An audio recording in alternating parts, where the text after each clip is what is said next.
warar dheeraad ah ayaa ka soo baxaya cidda uu yahay iyo wuxuu ahaa ka hor inta uusan dhimanin Alex Jeffrey Berry. Alex Jeffrey Berry oo maanta lagu toogtay aroornimadii horeeto magaalada Minneapolis wadada loo yaqaano 26 iyo halka iska galaan Nicollet Avenue ayaa waxa uu ahaa nin nurse ah kana shaqeeya isbitaalka qaybtiisa ICU-da ama intensive care unit-ka loo yaqaano ee magaalada Minneapolis. waxa uu ahaa nin qowmiyadda cadaanka ah isla markaasina gobolkaasi ka soo jeeda kamid aha dadkii sida weyn uga soo horjeeday muddooyinkanba ciidamada ICE joogitaankooda halkaasi. sida haddaba wararka dheeraadka aynu ku helayno waxa uu ahaa Alex nin hore uga soo shaqeeyay ciidamada Mareykanka. waxa uuna haystay hub sharci ah oo xataa uu ku mari karo sharcinimadiisa hubkaasi magaalada oo uu haystay ruqsad. waxaa xusid mudan sida waalidiintiis ay sheegeen in uu si dhab ah oo weyn uga xanuunsanaya ciidamada ICE iyo dhibaatooyinka gobolkaasi ay ka geysanayaan. maantana waxa uu la kulmay ciidamada ICE oo qaban raba haweeney kadibna markii uu soo kala dhaxgalay asaga iyo ciidamada ICE waxa ay noqotay in muran iyo is-afgarawaa asaga iyo ciidamadii ay dhex maraan. sida muuqaalo lagu baahiyay haddaba baraha bulshada ay muujinayaan madaxda gobolka iyo hay'adaha amnigana ay uga hadleen waxa Alex uu soo kala dhaxgalaya ciidamada ICE oo rabay in ay qabtaan haweeney halkaas ku sugnayd waa goobta dilkiisa uu ka dhacay. waxaana markii ciidamada iyo uu soo kala dhaxgalay haweeneydaasi taasi ay sababtay in asaga si gaar ah ciidamada ay u bartilmaameedsadaan. ugu yaraan 7 nin ilaa 6 nin in ku dhowdhow sida wararku ay sheegayaan ama muuqaaladaba laga arki karo ayaa ku soo xoomaya dhulka. marka uu ku dhacana waxa ay bilaabayaan in ay feer suxul haraanti iyo wax walba isugu daraan. inta ay dhulka ku hayaana waxa baxsanaysa haweeneydaasi ayadoo intay cadaadinayeen kadibna la arkayo markaasi askariga xabada ku dhufanaya halka xabada ugu horeysa markay ku dhacdana tiro kale to xabada ah ayaa isag xigaya oo dhacaya. muuqaalka waxa uu muujinayaa ka hor inta uusan dhimanin asagoo taagan gacanta in uu ku haystay wax uu ku duubayay muuqaalo ah halkaasi goobta uu joogay.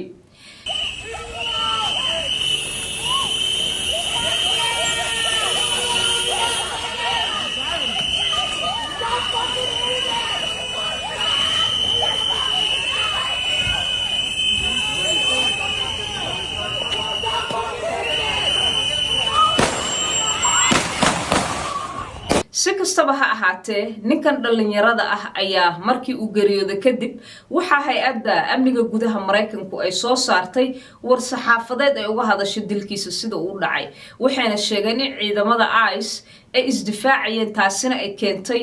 in ay markaasi ku jawaabaan rasaas markii ninkaasi oo hub wato uu qatar geliya ayaga isla markaasina xasuuq uu rabay in uu geysto.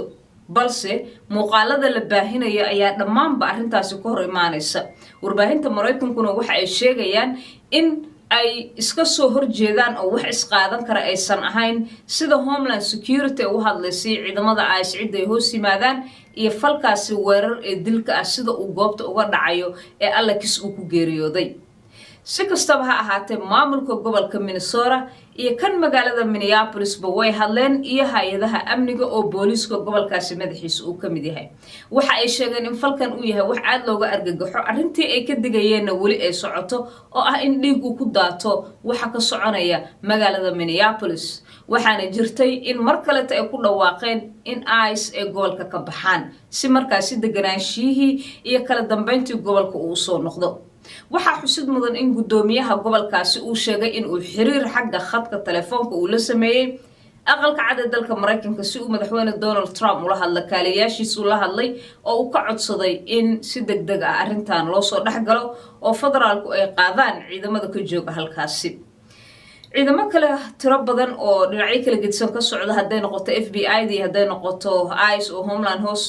hoos imaanaysaba halkaas way ku sugan yihiin. waxaana jirta dibadbaxyo xoogan in looga soo horjeeday maalmihii ugu dambeeyay. shalay waxa ka dhacay dilkan uu imaanaya maalin un kadib waxaan dhameen markii magaaladaasi ay ka dhaceen dibadbixi ugu weynaa oo qabsaday wadooyinka dhammaan gobolkaasi Minnesota oo dadku shaqooyinkooda aysan aadin iskuulada ay xirnaayeen goobaha ganacsiga ridaha la isugu dhuftay guud ahaanba maalin emergency ee u ahayd gobolkaasi ama maalin xaalad degdeg ah dibadbaxaasi awgis waxaa jirta in dhammaan qaybaha kala gedisan ee diimaha ee gobolkaasi ay ka qayb galeen dibadbaxaasi si kastaba ha ahaatee dibadbaxyada iyo falalkan dilalka ee dhacaya weli dhinaca ICE iyo Homeland Security maysan diirinin oo go'aanku maysa gaarin inay gobolka ka baxayaan maadaama amarkooda xataa uu ka imaanaya dhinaca kore iyo madaxweynaha dalka Mareykanka ayadoo waayadii ugu dambeysana xataa toddobaadkan iyo kii ka horreeyay la hadal hayo in ciidamo hor leh ay dowladda dhexe ku biirin doonto kuwa jooga gobolkaasi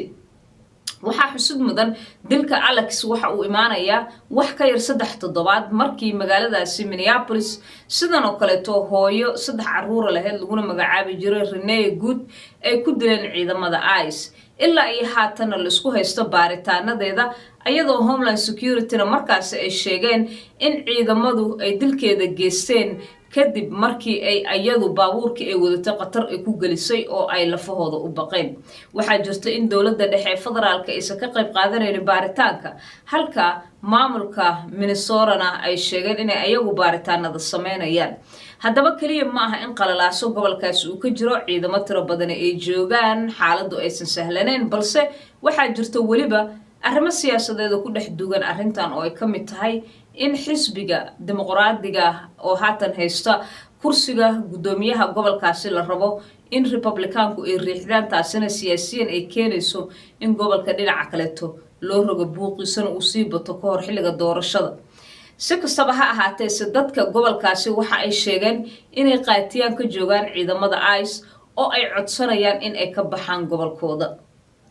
waxaa xusud mudan si gaara in loo bartilmaameedsado Soomaalida oo kamid ah amaba ah jaaliyada ugu badan ee jaaliyadaha soo galootiga ah ee ku dhaqan gobolkaasi madaxweyne Donald Trump iyo dowladdiisu waxa ay sheegeen in Soomaalidu musuqmaasuq iyo wax isdaba marin fara badan iyo dhaqaale lunsasho 19 bilyan oo dollar ay gobolkaasi ka geysteen isla markaasina gacan bir ah uu gobolkaasi ku soo celinaya ammaankiisi waa sidoo hadalku u dhigay ayadoo la tarxiilay dadyoga aan sharciyada ku haysan gobolka iyo sidoo kale kala dambeyntii iyo xisaabtankii gobolkaasi waxaa jirta in hay'adaha federaalka oo intooda badani ay jareen waxyaabihii ay siin jireen gobolkaasi Minnesota maxaa kamid ah waxaa jirta Department of waxaa jirta qaybta ama wasaaradda haddaan iraahdo beeraha inay jirtay in ka badan 120 milyan oo lacag oo ay siinayso gobolkaasi waxaa sidoo kale jirta in qaybaha kala gedisan hay'adda lacagta xataa ay ka joogaan halkaasi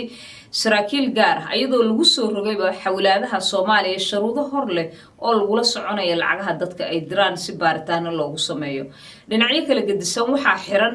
goobihii ilmaha la geen jiray haddii ay noqoto meelaha daykeerada ah kuwaasi oo tiro kamid ah lagu helay sida la yiraahday inay wax isdaba marinta sameeyeen inkastoo inta badan wax isdaba marinta gobolkaasi la sheegayay inay geysteen 60 qof oo ka tirsanaa kooxdii Feeding Our Future